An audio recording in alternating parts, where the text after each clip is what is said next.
Hi, sweeties. How are you doing? Welcome to Naya. Awesome Naya. Thank you so much for the support. Hope you all are doing great. I do not see any black person going around saying that they should be unalive. What they are saying that I pay them their reparations. You must really be a liar to come out here online to start lying. You think we are not seeing you all? We see you all. We know what you all stand for. Go pay for your reparation. You all should get ready to pay for reparations because it is very vital. It is very important. Some of you do not even understand the meaning of reparations. It is to fix. It is time to fix. Stop lying on the internet that somebody is saying that they should. How? When did they say that? When did they say that? You all are now pushing another narrative, right? Now, let me tell you something. The problem with these people is that they do not even know their history. And when you don't know your history, you are bound to talk rubbish and nonsense because at this point, he is talking nonsense. Go and ask your parents. Maybe they might know. If they don't, ask your great-grandparents or your grandparents because they know. Some of them took a lot. And moreover, the things that you are still enjoying today are the things that they built. And you all are still enjoying it, depriving black people of their generational wealth, their landed properties. You all took them away, their monies, black-owned towns and all that, all burned down. The segregation, Jim Crow, redlining and all that.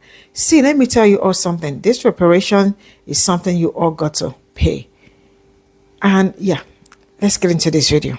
Awful lot of black people talking about how white people today should be killed off for what white people did a couple of 100 years ago. It is in a racist's best interest for you to keep turning the other cheek. This is why they keep over-regurgitating this same dumbass bullshit. We ain't just responding to what's happened in the past. And yes, you are to be held accountable for what's happened in the past because the only reason why your little pale-skinned genetic dysfunction ass was able to get here was because of people that look like me made it possible for you to be able to get here. And you used those people, castrated and sexually assaulted those people, massacred those people for you to get here. So I often imagine, where would you be if it hadn't have been for black people? Where would you have been if it hadn't have been for all those black people that you massacred, that you slaughtered? Where would you have been, European? Where would you have been? And stop with the Oakleys. Y'all burning these Oakleys out, okay? These Oakleys have become a symbol for all you little conservative airheads. But we are also responding to what's happening currently. But your little pale-skinned genetic dysfunction ass don't know what's happening currently because the bullshit that you fed is the same bullshit that we fed on our end. You're fed that we lying. We fed a bunch of self-hatred, divisive, internally divisive bullshit. And the funny thing is, all the non-racist whites, all of the white allies ain't gonna say shit to this motherfucker. Ain't gonna say a motherfucking thing to this motherfucker. It might be one or two. Yeah, it might be a couple of y'all to say something, but I'm talking about in mass. This should be something, an ideology, a thought process that's rejected. Because don't nobody just get out here and start saying or responding to things that ain't happening. It's the same dumb shit that white people was doing during slavery, during Jim Crow, during mass incarceration, during every period in history where people were being oppressed. It's the same shit. You think because we got iPhones, DoorDash, and Uber that people aren't still oppressed. You think that 13th Amendment, which legalized slavery, isn't a real thing. This is all just controversy to you. But yet your same little pale-skinned genetic dysfunction ass will complain about the tyrannical government complain about how your grandma can't get medication for a good price. But yet when we say something, all of a sudden America's this great place. Take your bitch ass on. This is why I say the European Caucasian American can't be trusted. Because I'm currently working on the incorporation, the funding of our own private military, of our own independent security firm for us legally, yet I'm running into roadblocks. For example, our donations pages for both GoFundMe and AngelLink have been closed and shut down. For what? I don't know. I don't even get an explanation. This is why I say this. Because the European will say, well, nothing's happened. But if I'm doing things legally within the scope of the European law to incorporate to legally organize these things, why am I running into these issues? Why are multiple accounts getting shut down? But they'll say, oh, well, we're not racist, we're not this, we're not that, but yet your systems are still very much so, even if you weren't. There should be no issue with me doing anything if I'm doing it within the scope of the law. By the way, which I'm only doing things within the scope of the law until you give me no other choice but to go outside of the scope of law. Because what's happening now is y'all are pushing and you're pushing and you're pushing because you very, very blatantly, clearly want black and brown people to stay under the European thumb.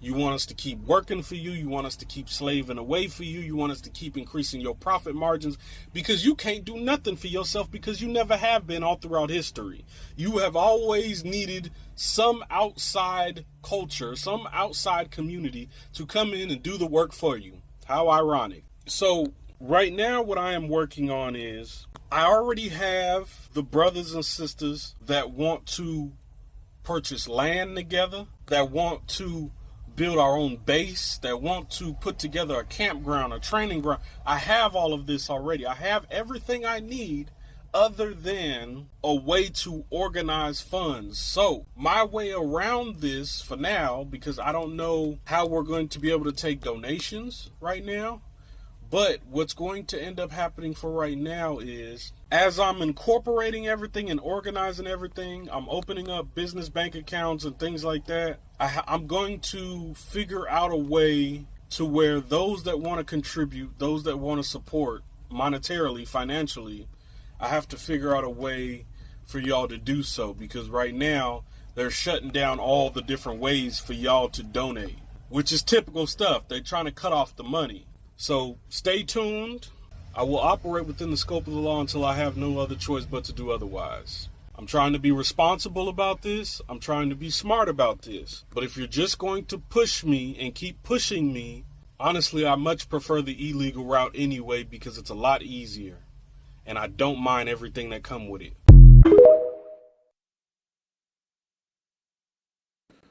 Okay, if you're anything like me and you're feeling like the only sane person trapped within the chaos of this matrix, I hope this video helps you. So I'm going to do this in 2 layers. The top layer covering all of the racism and all of that bullshit that we see every day.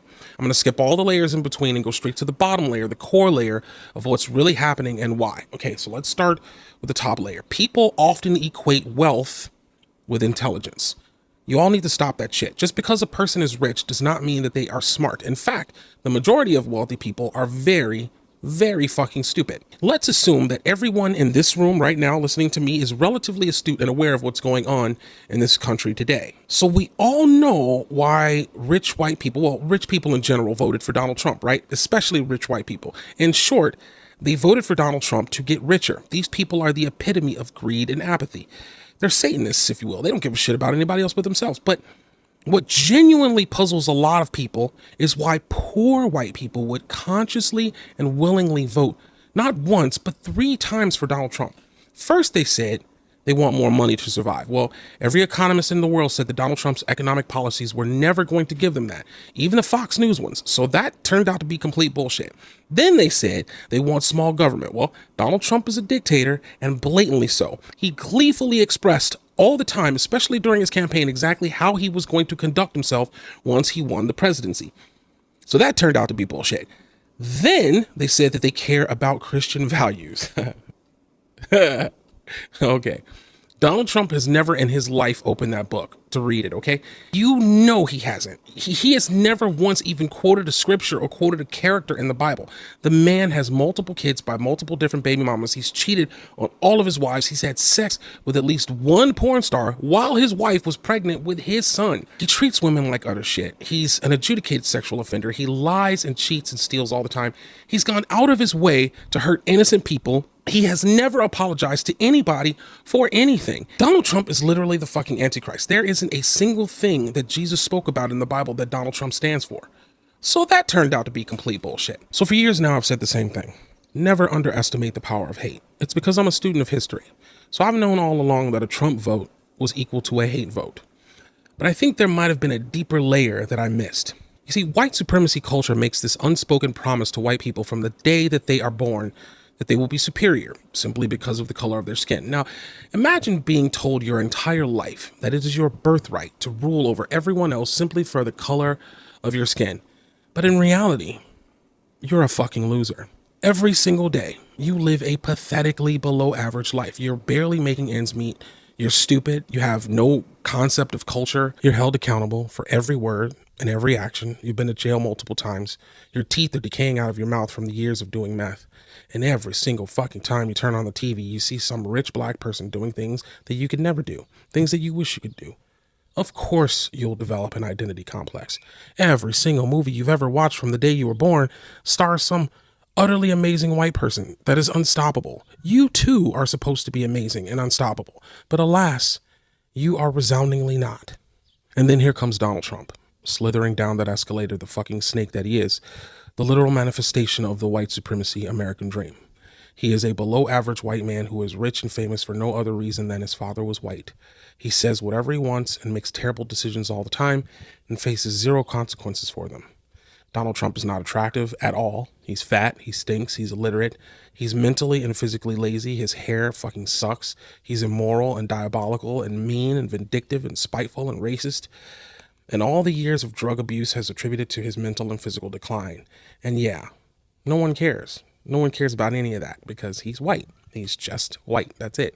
That is the white supremacy culture American dream, the ability to be supremely mediocre and still soar. And despite an over 400-year head start, somehow the poor whites have never been able to achieve this in their own lives.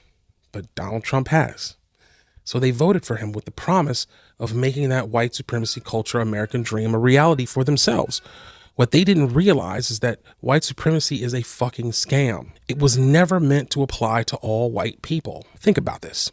White supremacy culture does not invest its time, its energy, and its money into lifting white people up. It invests its time, energy, and money into pushing black people down. Are you following me on this? White supremacy culture doesn't actually care about uplifting white people. It doesn't actually do anything to help white people, especially poor white people. The poor whites just have the privilege of being left alone while everyone else is being terrorized. So this karma that the Trumpers are experiencing, even if they're too stupid to articulate it, is that hurting black and brown people will not automatically elevate them because a white supremacist capitalist society does not in any way actually benefit white people. White supremacy is a scam that everyone, including you proximity to whiteness motherfuckers, you sycophant black and Latino idiots out there, but especially the white people, you desperately need to let that shit go. Okay, moving on to part 2. Once you get past all of the racism shit and get down to the core of it all, you realize that American democracy is dead. And until we put down the mantle of peaceful protest and pick up the tools of active resistance, we will not remove this evil dictator, and you know who I'm talking about, from power, and we will not bring the evil oligarchs to justice. This is not hyperbole. This is no longer the 11th hour, people. We're in the thick of it. This isn't a question of whether or not American democracy is under threat. American democracy no longer fucking exists, okay? It's a veneer. It's the end of the Roman Empire. Even the symbols, the iconography, and the language of democracy is dying. Corporations and oligarchs have seized all levers of power. The 2024 election was literally a battle between corporatists and oligarchs. Follow me on this. Corporatists, being the Democrats, they want something very different from the oligarchs. Corporatists want stability. They want decorum. They want the kind of decorum that Obama, Biden, Hillary Clinton, and Kamala Harris provided. They want stability, especially in terms of trade agreements, because they make investments overseas, and these investments take time for a return on investment and a profit. Corporatists want something completely different from the oligarchs. Oligarchs are all about chaos. They're about, as Steve Bannon put it, deconstructing the administrative state. And why? Because it is a pure form of rentier capitalism. And by that, I mean they are gatekeepers. They make their money by setting up toll booths, Amazon, shit like that, all of these digital media platforms. Oligarchs are much lazier and much less ambitious. This is a part of a broader pattern of economic behavior known as rent seeking, and it is highly destructive to the economy. Streaming services are a perfect example of this, where they rent you movies and music instead of you owning it like we used to. We used to be able to go to the record store and own music. This is what's happening with housing, where private equity and private businesses are buying up residential property and renting it back to everyone else for jacked up rates. This is all a part of something that inequality is allowing to happen throughout the economy, where you eventually aren't going to own anything. Instead, you're going to be borrowing and renting more and more stuff from an ever-shrinking pool of extremely wealthy motherfuckers and corporations. It's not about producing goods or anything good for that matter. You see this every day. You're witnessing it in real time. That's why they want to abolish the Department of Education. The more that the state is deconstructed, the more everything that we need as a civil society becomes privatized. The service gets shittier, and of course they jack up the rates. That's what the oligarchs want, and guess what? The oligarchs have won. If we strip away the obviously glaring cultural differences between the two parties, that is what America is about. Okay, so now we're an oligarch system. You win. But as Aristotle wrote, once you create an oligarch system with those kinds of inequities, then your only two choices are tyranny or revolution. Which one is it going to be, guys? And keep in mind, you must be brave if you wish to remain free. So with that in mind, the lesson here today is let go of your fucking hate and eat the rich. If we do that, we might actually have a country worth living in a few years. See you on the next post. If you can delete one thing from Earth that will make it better, what would it be? Be honest. That's easy. Whiteness. I'd delete whiteness. Not Caucasian people, because that would be immoral, insane, and wildly irresponsible. No. I would delete whiteness. The invention of whiteness, the disease disguised as an identity, the lie that built empires on bones and called it civilization. Because once you delete whiteness, everything else starts to heal. Whiteness is what justified slavery. Whiteness is what turned genocide into manifest destiny. Whiteness is what made African, Asian, indigenous, and Arab cultures something to conquer, not something to respect. Whiteness carved up continents with a ruler and a rifle. It erased names, banned languages, sterilized women, and burned books. It turned the word other into the enemy, and prophet into God. Dig, if you will, the picture of a world without that sickness. No whiteness means no colonizers to teach the world to hate itself.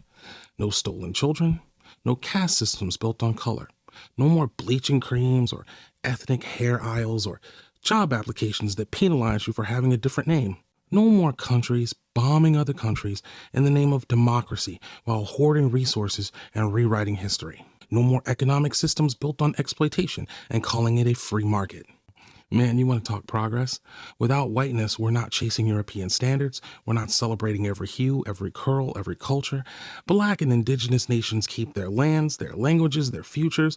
The global South thrives instead of being looted. Empathy becomes the default, not domination. Reparations aren't a question. They're a given. Listen, man, deleting whiteness doesn't delete white people. Of course not. That's fucking crazy. It deletes the idea that white is the default, the ideal, the owner.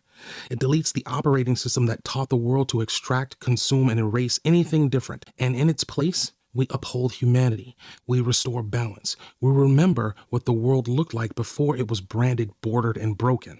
So yeah, if I could delete just one thing to save the planet, I would delete whiteness. It will be gone by the morning. This is all I got from this video. Let me tell you something. The truth is that these people are not going to stop their white supremacy ideology. White people want black people to submit to them at all time. But that thing was in the past, not anymore. And I am sure they are already feeling the vibe that, maybe things are no longer, they know already things are no longer the way it is, because this last election already shown them that, there is a shift. There is actually a shift in everything coming from black people, right? The truth is that, the fact that they always come out to say, why do you want me to pay for something that I know nothing about? Go and ask it, because majority of the things your parents grabbed from black people, they are still using them, and you are also a beneficiary of that thing. Go and collect them. Tell your fathers, tell your parents to ask their grandparents, your grandparents, that is your parents' parents too, to tell you the things they took from black people. You are enjoying the things your father grabbed from black people, but I am still looking for my generational wealth, and you are telling me you know nothing about it. Bro, bring it out. You are with it. Each time black people talk about reparations, you are asking, what do you need reparations from? I wasn't alive when that had happened, but you are still enjoying from the fruit of those things that black people's ancestors built. Did you know the meaning of reparations? It's actually a French word and it means to fix. Reparations. It means to fix. What are they fixing? To fix all the horrible things they did. Because most of the black community they destroyed, and the houses, the money they destroyed to this very moment, black people never had them back. The redlining, Jim Crow, all of it. The suffering, all of it. You know, while I was reading, the one that really got me very upset, I think I was crying that was about 3 years ago or 4 years ago, if I am not mistaken, when I was getting to know about black community, black people in general, and how I read how, you know, when they destroyed their things, most of them, their certificates were also destroyed and all that, means of identifications, then trying to get money from other banks, you know, to support themselves. They were refused the money. Why? Because they do not have their means of identification anymore. And the insurance companies also, that they sold some, you know, back then during slavery, white people will say something, it's people that look like me, to insurance company, and you know, all those monies, bring them back. And some money that black people left in the bank that you all refuse to give them back to this, bring all of it back. It is time to pay reparations. It's not a problem when other people talk about reparations. It is always a problem when black people talk about reparations. Why? Because you all are scared of black wealth. Like, how are we supposed to sit down and let them? It has always been their mentality. How are we supposed to sit down and let them get all the money?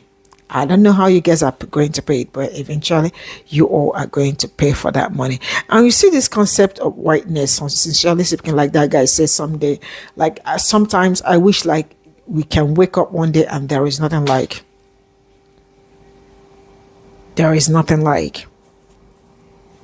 whiteness and blackness. Because I remember, I have to, and the problem, now let me tell you something. I remember traveling, and on my way traveling to get into the country, immigration and all that, I think they wrote wrong passport number for me in the system. And I don't know why I felt there was something off about that immigration woman. Because the way she was, I understand when you are traveling as a black woman, it is always a problem. Or once your skin is this way and you are traveling, she was already sizing me up, but I maintained my cool. I didn't say anything and all that, but I felt there was a bad connection, right, between I and her. When she gave me back my passport, I took back my passport, I left. I didn't know. I did not know that she wrote wrong passport numbers for me. Wrong. And I got into trouble. How is that my problem? That the immigration officer wrote, this is my passport. Is this not what I came into this country with? And she decided to change my passport entirely. So if that man that said deleting whiteness, because if I had looked like her, there wouldn't have been any problem. I would have been stamped in straight up, having all the necessary, all the requirements and the visa. There wouldn't have been problem. But because I look different, that was where the problem started. And she didn't want to do it in a way that maybe we are having confrontation. She was like, you know what? I'm going to deal with you badly. And she actually did deal with me. I will draw the curtain here. Bye for now.